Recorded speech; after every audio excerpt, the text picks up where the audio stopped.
Good afternoon, respected dignitaries, faculty member, senior nursing administrator, dear colleagues. I, Pragati Rani, ICN, working under Department of Hospital Administration, SGPGIMS. It gives me immense pleasure to welcome you all on today's nursing capacity building session on an extremely relevant and practical topic, conflict management in healthcare setting. Nursing is a profession built on compassion, teamwork, communication, and trust. However, in high pressure environments like hospital, ICU, and emergency unit, differences in opinion, workload stress, communication gap, and role expectations can sometimes lead to conflict. Conflict, if unmanaged, can affect not only team harmony but also patient safety, quality of care, and staff well being. At the same time, when handled constructively, conflict can become an opportunity for growth, better understanding, improved communication, and stronger teamwork. That is why learning how to identify, address, and manage conflict professionally is an essential competency for every nurse, whether at the bedside or in leadership role. Today's session aims to help us understand the common sources of conflict in healthcare, explore effective conflict management style and strategies, and strengthen our ability to maintain a positive, safe, and collaborative work environment aligned with quality and patient safety principles. This session is not just about theory, it is about real life situation we face every day and how we respond with professionalism, emotional intelligence, and leadership. I encourage everyone to participate actively, reflect on personal experiences, and take away practical insight that can be applied in our daily practice. With this, let's begin today's learning journey towards building a stronger team and safer healthcare environment. Thank you, and over to our Dr. Saurabh sir for the session. Thank you so much for introducing this topic. I'm Dr. Saurabh. I'm Assistant Professor in Department of Hospital Administration here at SGPGIMS. You all are aware that today's topic is about conflict management in healthcare. Now, why is it important for us to know? See, in any healthcare setup or any hospital, what happens is that we all are working together, be it administration or clinician or nursing professionals, technicians, everyone, even the support staff also, for one work only and one purpose and one goal only, that is patient care. Good quality patient care is being done at a particular institute, isn't it? And whenever a conflict happens, it has an impact on individuals, those who are involved, which in turn will affect the patient care and which ultimately the outcome will be poor patient outcomes. So it is very important to understand what conflict is, what are the causes of conflict, and how to resolve the conflict. So with this, before we begin, I would like to ask few questions. How many of you have experienced conflict at work in past 6 months? Can anyone just unmute yourself and just answer?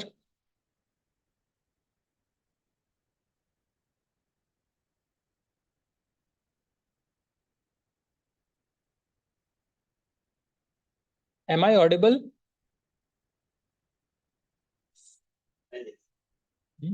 Am I audible? Okay. So can any one of you just unmute and just reply?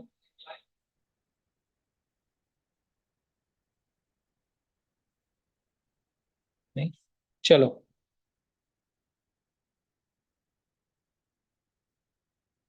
So in this case, I had brought a case study. Since no replies are there, I'll just move ahead with this. So now let us define what actually is conflict. See, there are two keywords in the definition of conflict. One is that it's a process and another is perceives. So you have to understand in this definition of conflict, which is being displayed, is that conflict is a process. It is not a one-time event. It takes time and it involves multiple steps or phases. Okay. Now, another part of the definition is that one party perceives that another party has negatively affected or is about to negatively affect something that the first party cares about. Now, what does this mean? It means that even perceiving or even believing that another party is going to affect something which we hold dear, whether has been done actually on ground or or a person is anticipating that it is going to happen, may lead to conflict. So it is not necessary for conflict to happen just because someone has done something. Even perceiving or believing or anticipating that they will do something can result in conflict. So let me give you an example. Suppose during a ward round, a staff nurse gives some suggestion to doctor regarding the care of the patient. The doctor ignores it. So what does she feel? Okay. Now she feel rejected. And because of that rejection, she withdraws and she prevents herself from commenting anymore in any of the rounds. So it may have an impact on patient safety down the line over the period of years. It is all because of conflict.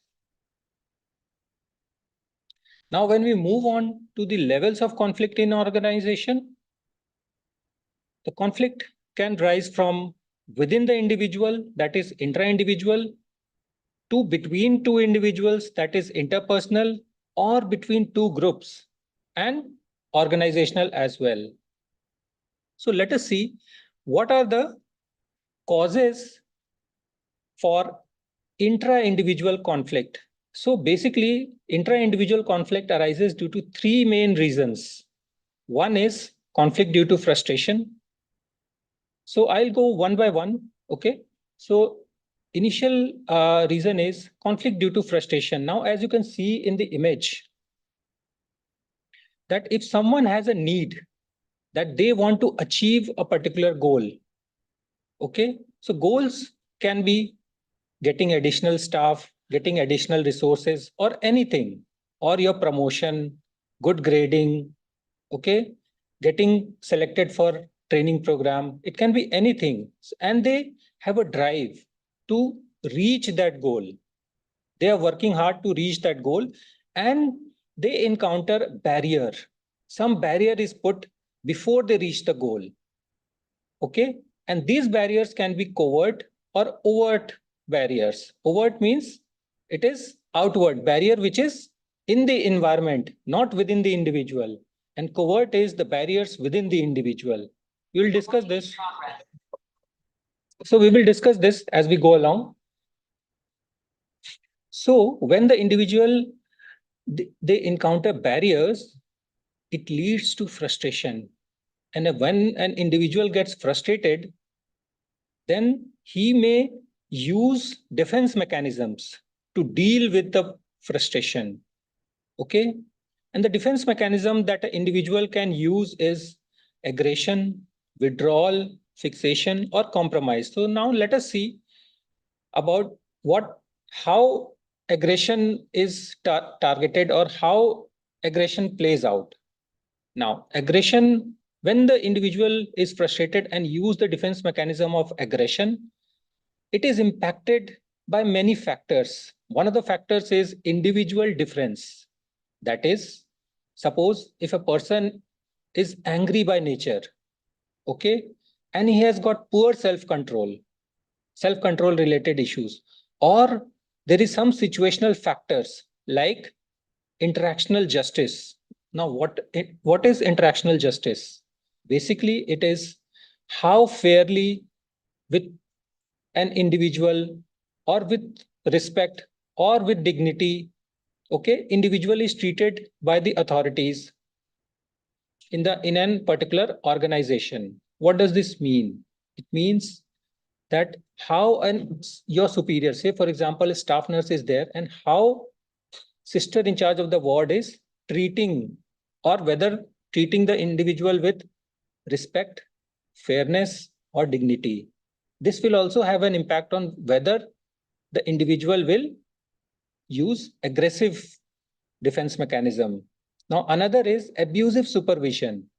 What happens in abusive supervision is that there is sustained hostile, non-physical, either verbal or non-verbal behavior which is being used by the superior. So the example can be that a junior nurse, they give some kind of suggestion and it is being ignored, or when they do some mistake, they are being scolded upon.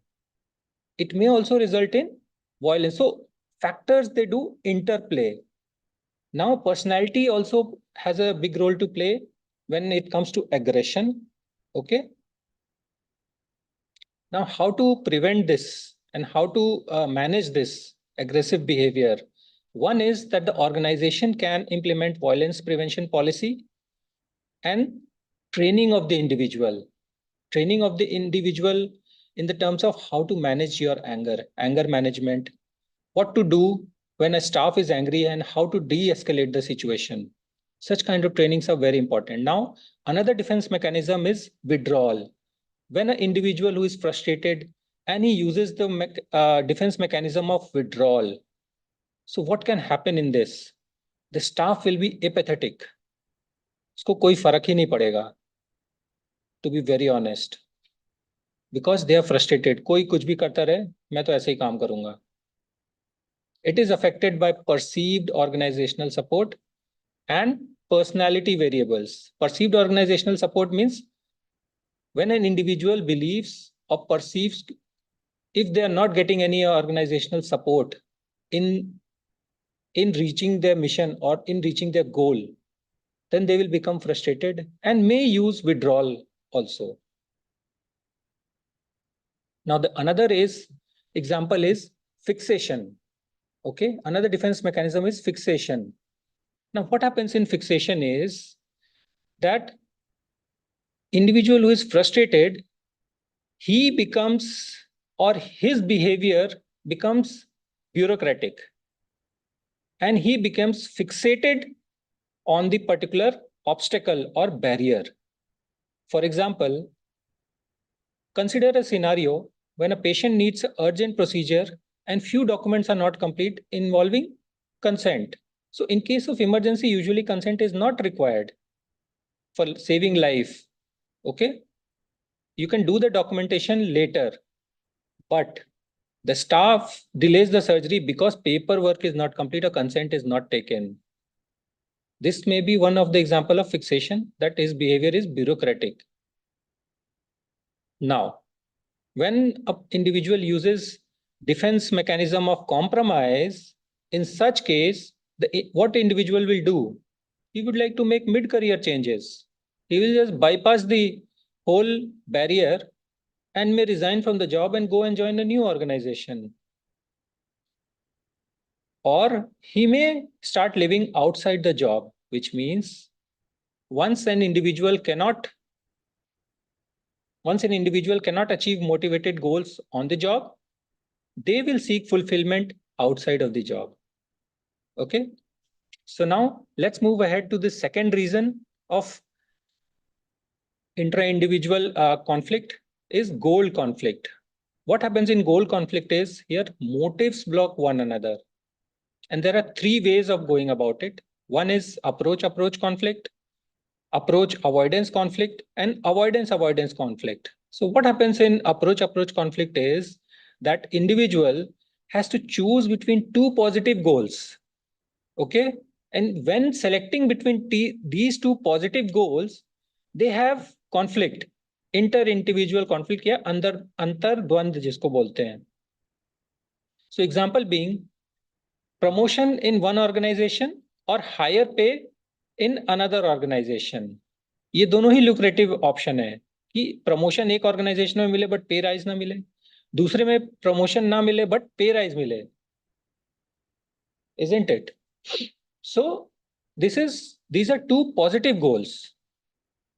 So in this criteria, approach conflict will happen. Now, what will happen in case of approach and avoidance conflict?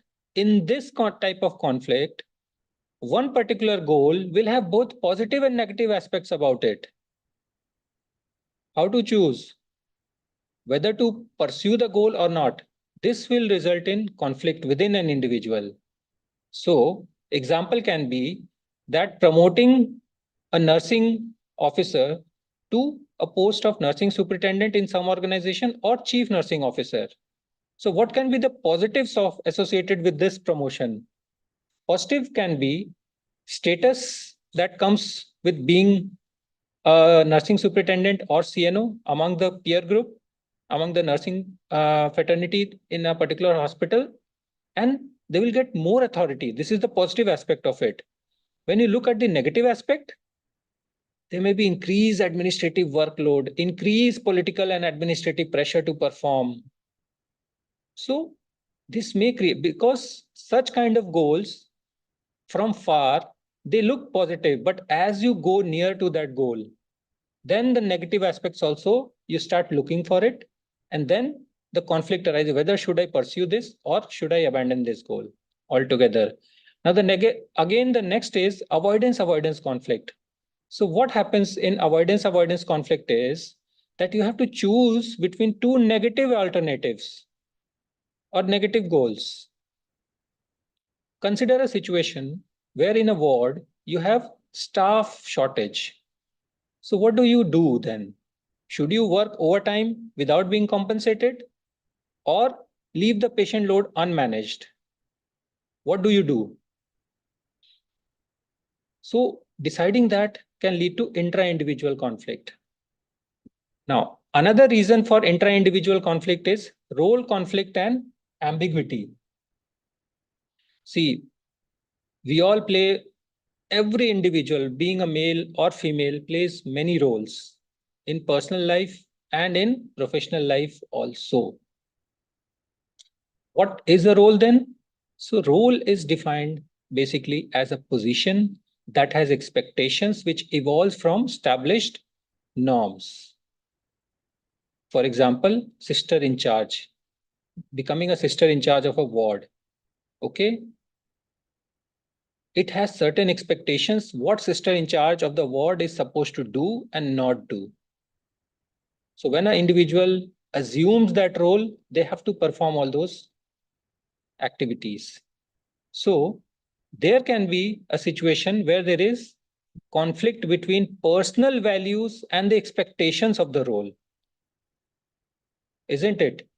Suppose if a sister becomes sister in charge of the ward and it is expected, and in ward, there are lots and lots of issues regarding disciplinary issues regarding nursing staff nurses, or they are coming late or they're not working.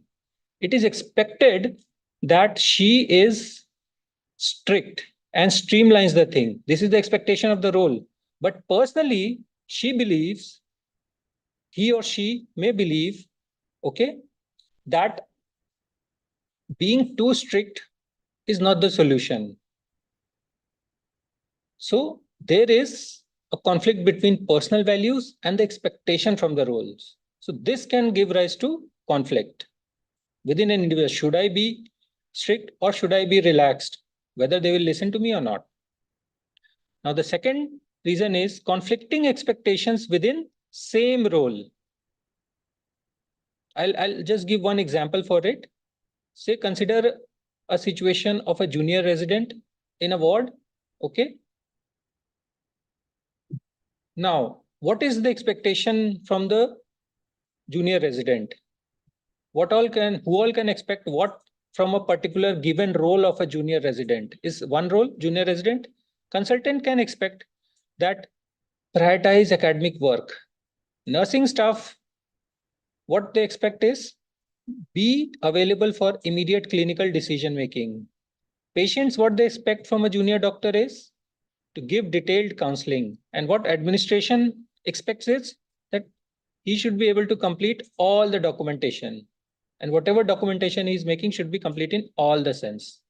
So there lies conflict because each expectation is different from same junior resident. Conflict between two roles a person needs to play. Okay. I'll just give one example. Suppose there is a consultant. Okay. Academic role which he is playing can be conduct research, publish, or see the patients. And administrative role which he can play is to attend meetings and manage procurement. Now, these are two different roles an individual is playing. One is a clinical, another is administrative. There is bound to happen. Sometimes it may so happen that conflict can arise. Ki, which role to be given priority? How much priority to be given? How much time do we need to spend in teaching or clinical work, and how much time should I give to attending meeting and procurement and all these issues? So this can give rise to conflict. Now let us move from intrapersonal conflict to interpersonal conflict. Interpersonal conflict can happen because of these four reasons. One is personal differences, information deficiency, role incompatibility, and due to environmental stress. What happens in personal differences? How can conflict arise? See, in healthcare scenario, people come from different background, different places, different area of the different states of the country. So they have different background, different culture, different upbringing, level of knowledge, level of skill, values, they are different. So disagreements can happen. And whenever disagreement happen, they do take emotional tone. And it becomes emotional, when it becomes emotional, then it shows and it becomes overt conflict. I'll just give one example. I was working as faculty in one of the medical institutes in northeastern part of India. So what happened was new nursing professionals or new nursing officers were recruited through NORCET. Okay. And many of them who were recruited were from Rajasthan, Haryana, and Western UP. So the way they speak, nothing wrong with that, but the way they speak is, it appears to be rude, but they may not be rude. Okay. And there the culture was that people spoke very politely. So people came to me with complaints that the individual is rude. So upon finding out what the reason was, then I had to explain it to them. Ki no, they are not rude. And also I told the nursing professionals from northern part of the India that you have to be polite here. So that is how I was able to decrease the conflict or resolve the conflict. Second is information deficiency. If there is breakdown or lack of information, or if there is misinformation, then it can result in interpersonal conflict. For example, delay in lab report. Okay, how it will create. Suppose a clinician in emergency department, he wants to make quick diagnosis, and the diagnosis requires a lab report. If it is delayed, the diagnosis is delayed and the treatment is delayed. Now, role incompatibility. It will happen because of specialization. Why specialization? Because as the hospitals are getting more and more specialized, so for if each one of them is doing specialized work, okay, then they are interdependent on each other. Clinician, in order to make diagnosis, they need lab reports, investigation reports, radiology reports to make diagnosis. Okay. Now, environmental stress. In environmental stress, it is, see, in healthcare scenario, the resources are always limited. So it is because of the scarcity of resources, conflict can arise between two person or two groups also. such as staffing, budgeting, downsizing, high patient load, etc. So this environmental stress, it amplifies even small disagreement, which may result in big conflict. Next. So let us move to how intergroup conflict plays out. What are the reasons for intergroup conflict? One is competition for resources, then task interdependence, jurisdictional ambiguity, and status struggle. Example of when you are competing for resources, when two groups are competing for limited resources. Example, cardiology wants funds for cath lab upgrade and radiotherapy department wants fund for linear accelerator. Fund is limited, they will compete and there is bound to be some level of conflict. When there is task interdependence, I gave example of ED clinician. Jurisdictional ambiguity.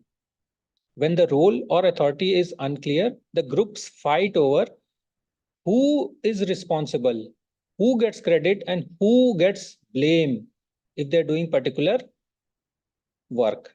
For example, when you talk about OT scheduling, who is going to do OT scheduling? Is it anesthesia department or surgery department? Because if there is ambiguity, and so it will result in conflict between two departments. Status struggle. See, there are multiple groups in the healthcare organization. For example, there's a group of clinicians, there's a group of nurses, group of technicians, administrators, and each of them believe that their status is very good or high.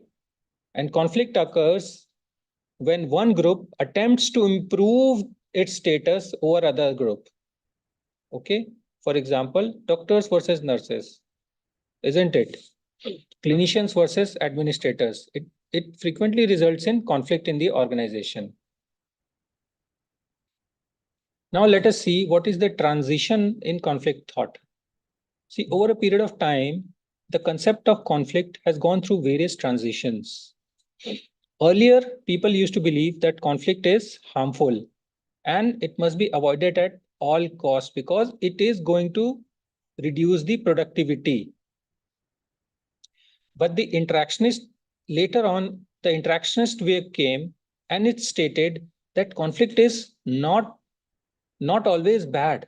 It is sometimes a positive force also in a group, and it is absolutely necessary for a group to perform effectively. So it was divided, it was considered that the conflict can be either functional conflict, that is a positive conflict, and dysfunctional conflict, that is a negative conflict. And the conflict can be functional or dysfunctional will depend upon what type of conflict it is, whether it is a task conflict, relationship conflict, or a process conflict. So please understand that relationship conflict, which is based upon interpersonal relationship, is always dysfunctional. And a lot of time of the superiors go in managing this relationship conflict.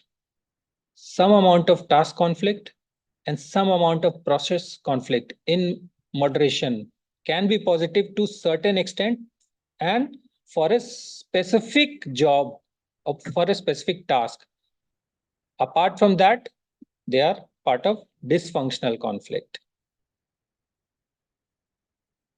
So what is the benefits from functional conflict? Basically, it improves the productivity. Okay.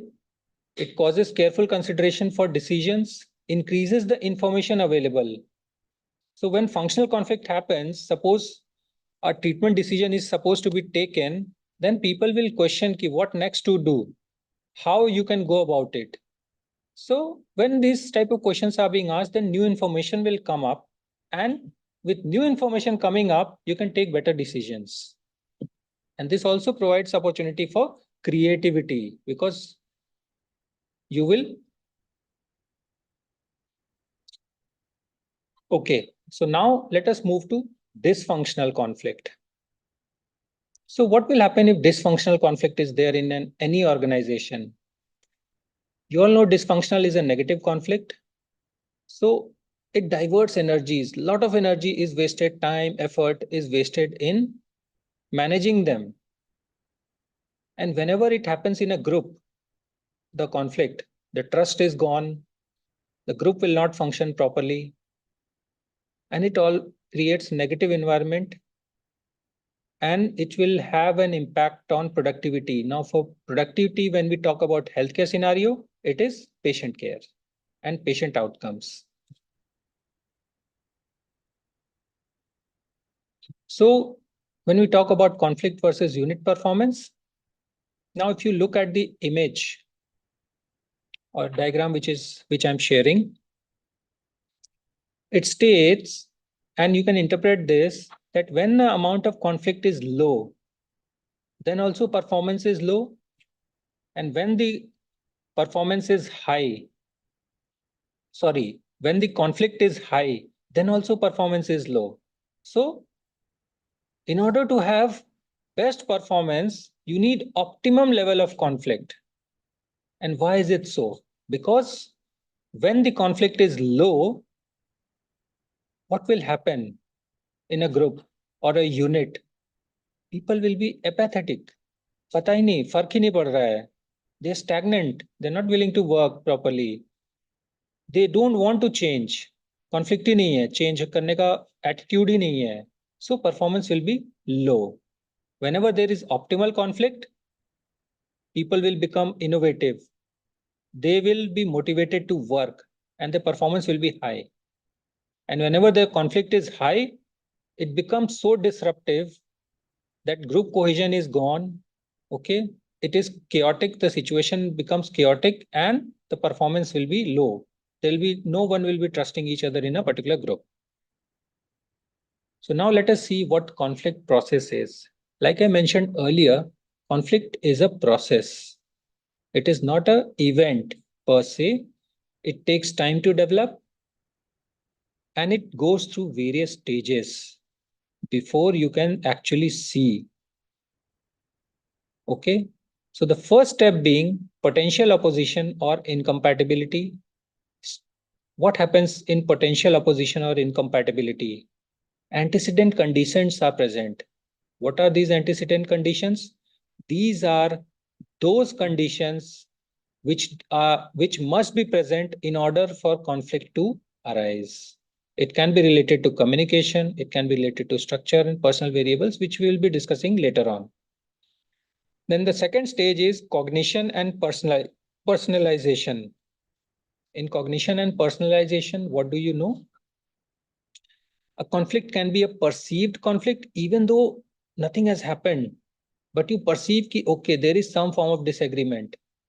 And felt conflict, when emotions get involved, then it becomes felt conflict. And what is then the next stage, you move into next stage, that is intentions, how you handle the conflict. Whether you compete, you collaborate, you compromise, you avoid or accommodate. Whatever your intentions you choose will in turn drive your behavior.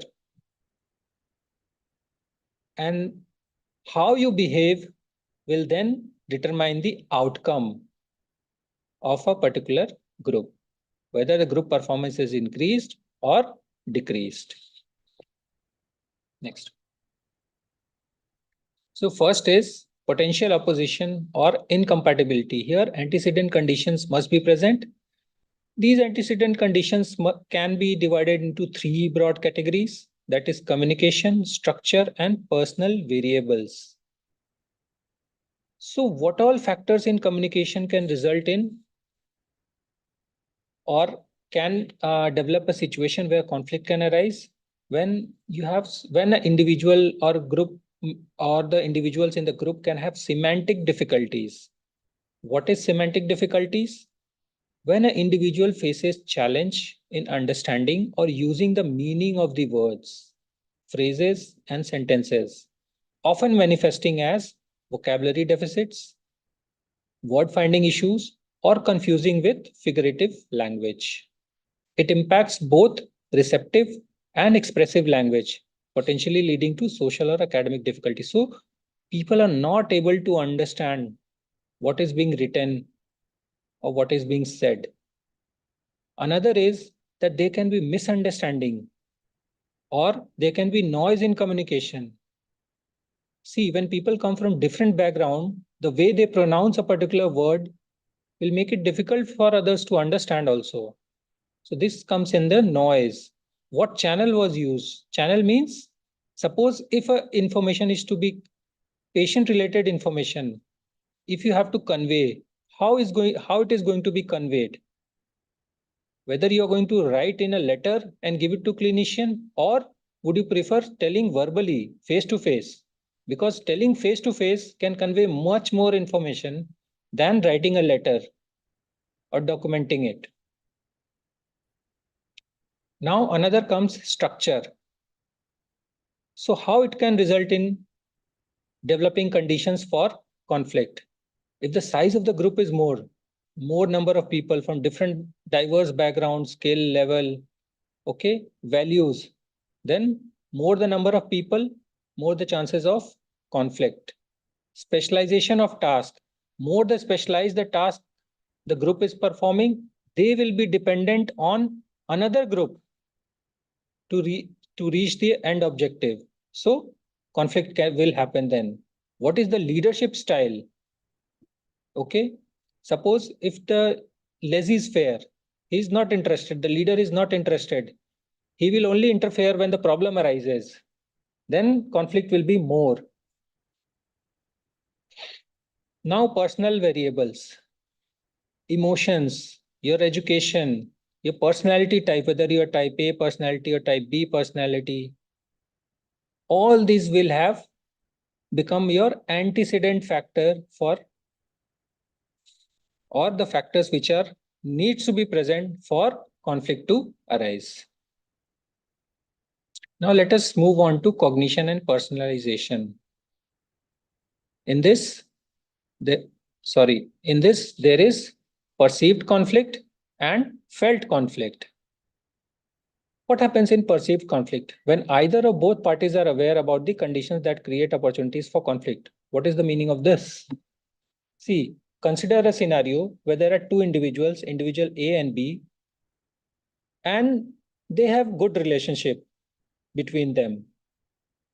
And they disagree on a particular topic. So A recognized this thing that yes, he perceived that there is a disagreement, but it will have no impact on the relationship between them. That is called perceived conflict. When either party believes that conditions are there. Now, next is felt conflict. When emotion is involved, then it is called felt conflict. When emotion is involved, then individual can experience anxiety, tension, frustration, or hostility. Now, third stage is intention. Under a given scenario, how are you going to handle the conflict? Whether you are going to compete, compromise, collaborate, accommodate, or avoid. Now, it will depend upon two factors. One is how cooperative you are and how assertive you are. How cooperative you are means how much you can accommodate others' concern. And assertive is how much are you willing to resolve your own concern. Okay. So if you are not willing to resolve your own, if you're not willing to resolve your own concern and you're not willing to consider others' concern, then you better use avoidance. If you are willing, if you are willing to resolve your own concern, but you are not willing to resolve the concern of the others, then you are competing. Then you are using competing as a strategy. When you are willing or when you are cooperative and you are not willing to consider your own issues, then you are accommodating. Okay. And when you are highly cooperative and highly assertive, then you are collaborating. And compromise is the middle path. So let us see each one by one. Now let us see accommodating. People who accommodate are unassertive and they are very cooperative. So they don't have, for them, their own concern does not value much. For them, others' concern is very important. So they usually give in. Okay. So they acknowledge that they have made a mistake and decide that it is not a big deal. They put relationship first. Okay. So what can be the example of it? Accommodating. So consider a scenario where a duty roster is prepared and a night duty is given to a newly married and newly joined uh, nursing officer. And that nursing officer accepts that duty roster because they know, because for him, the concern is less and he wants to cooperate at that time. Now let us see what avoiding means. People who avoid the conflict are generally unassertive and they are uncooperative. Unassertive means concern for their own issues, and uncooperative means concern for others' issues. So they have both are less. Okay. They avoid conflict entirely or delay their response instead of voicing their concern. So what happens is they will not talk in case of conflict. Okay, they will start feeling emotion and it will involve them emotionally. So this is not good and it will lead to burnout.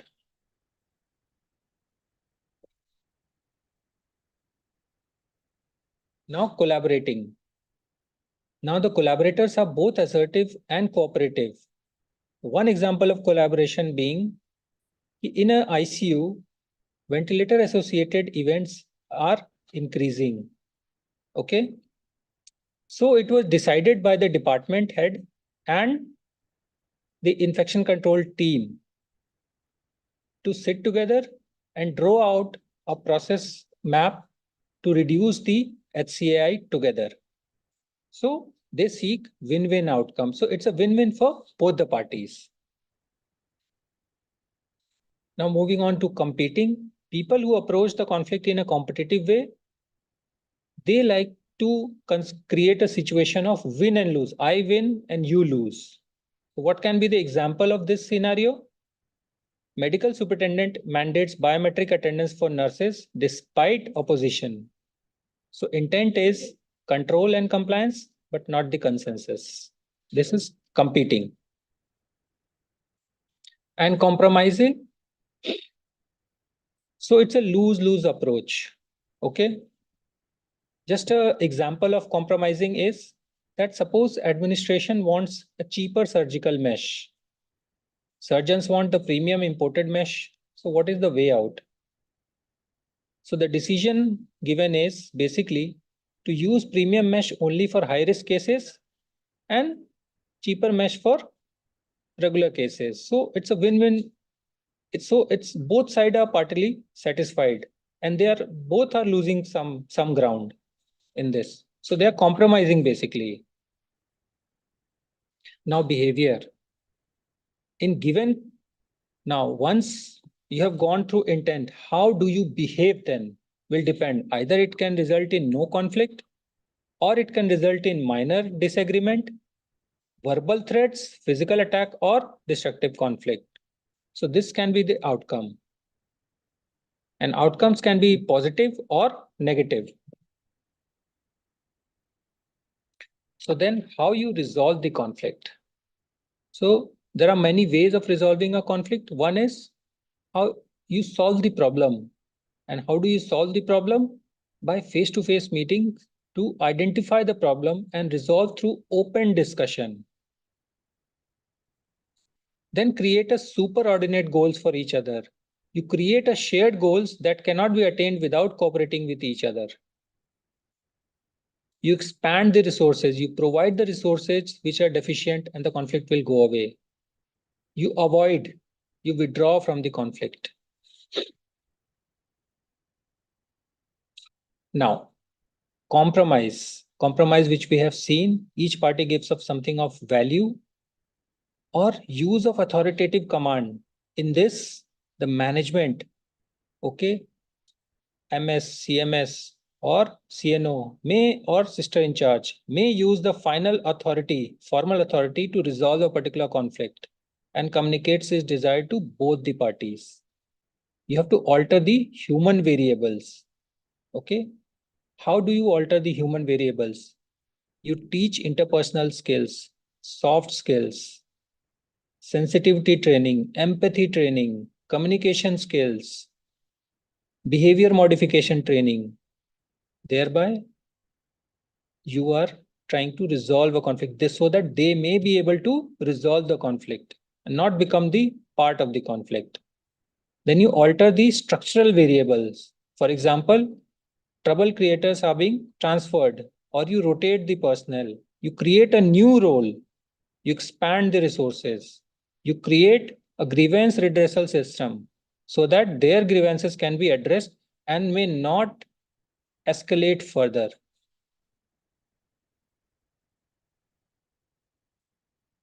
So, how do you stimulate the given conflict? Because sometimes conflict needs to be stimulated so that organization do better work.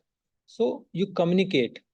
Sometimes you give ambiguous message so as to spark a debate and encourage the new ideas. You bring in outsiders. Okay. You bring in people from outside, expert with the background, attitude, and values, so that they can introduce new ideas.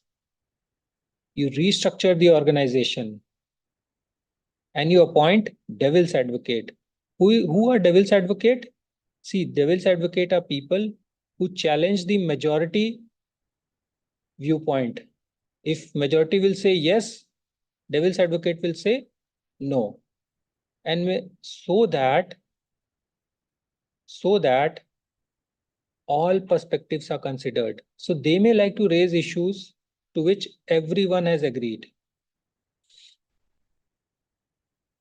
So to end, different conflict management styles may be used when faced with different situations. And knowing yourself and fully understanding each situation will help you understand the conflict management style you need. And see, basically, you have to manage conflict. You have to understand what conflict is so that patient care remains optimum. Thank you so much.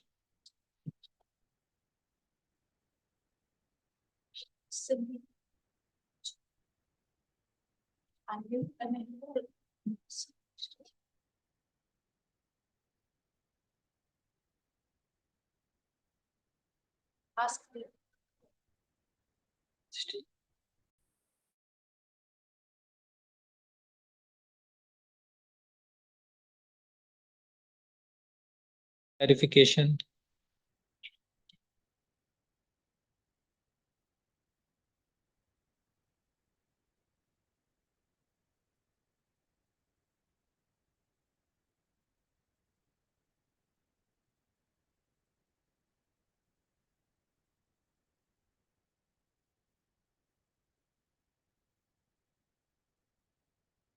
If you have any question, please unmute.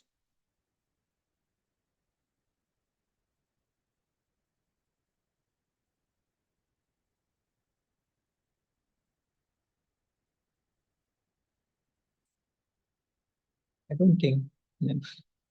So if no questions are there, then thank you so much for being part of this. Thank you.